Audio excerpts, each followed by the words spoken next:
महाराष्ट्र में गुटखा प्रतिबंधित रहेगा, भले ही इससे 3000 करोड़ का जीएसटी राजस्व प्रभावित हो। एफडीए मंत्री नरहरि झिरवाल ने स्वीकार किया कि स्टाफ की 52% कमी के कारण गुटखा खुलेआम बिक रहा है, लेकिन इसे रोकने के लिए नई भर्ती और सख्त निगरानी की जाएगी। एफडीए अपनी विजिलेंस व्यवस्था विकसित करेगा और पुलिस पर निर्भरता कम करेगा। प्रदेश में खाद्य जाँच के लिए नई प्रयोगशालाएं स्थापित की जाएंगी। नागपुर व नासिक में लैब जल्द शुरू होगी। अमरावती एफडीए ने पिछले साल 4.75 करोड़ का अवैध गुटखा जब्त किया और 28 एफआई दर्ज की है। मंत्री झिरवाल ने कहा कि गुटखा बैन पर सख्ती जारी रहेगी।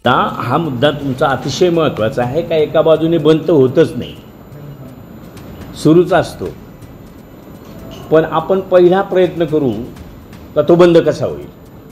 त्याच्यानंतर सरकारमध्ये तो बंद होण्यासाठीचा काही कार्यकाळ ठेवू आपण, त्याला सुद्धा मनुष्यबळाची गरज आहे।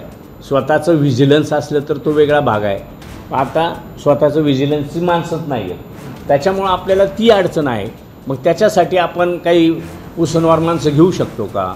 हाच आढावा राज्यभरातून वेगवेगळ्या स्तरावरच्या अडचणी ज्या आहेत त्या सोडवण्याच्यासाठी तिथं मुख्यमंत्री असतील, उपमुख्यमंत्री, कॅबिनेट समोर जाऊन या सगळ्या चर्चा घडून त्याच्यानंतरच आपल्याला पुढे जावं लागेल। पण पहिला प्रयत्न हाच असला पाहिजे का मी असं ऐकतो का हे जे काही गुटखा बनवला जातो याच्यात हे जे काही केमिकल टाकलं जातं आणि ते असंच आहे का इतर गोष्टी कदाचित माणूस टायमिंग खातो, पण गुटखा खाणारे त्याला कायमस्वरूपी तोंडात लागतो आणि त्याच्यामुळे त्याला कॅन्सरसारखे आजार जे काही होतात ते होऊ नयेत म्हणून आपण पहिला प्रयत्न तर बंदीतच ठेवू, नंतर जीएसटीचा वगैरे विचार करू।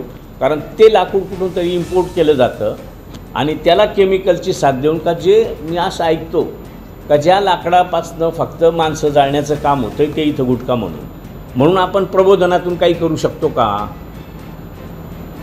जसं मीडियाच्या माध्यमातून करतो तसं लोकप्रबोधनातून काही करू शकतो का? ते किती वाईट आहे असं का? तरुण मुलं आता म्हातारा कोणत्याच गावात होऊन मारायला तयार नाही, तरुणच मरतात। एक दिवस असा येईल का आपल्याला म्हातारा पूर्वी राहायचा हे मुलांना सांगावं लागणार आहे। अशी अवस्था फक्त गुटखाच नाही तर अनेक त्याच्या बाजूने अनेक असे चुकीचे प्रकार होतात।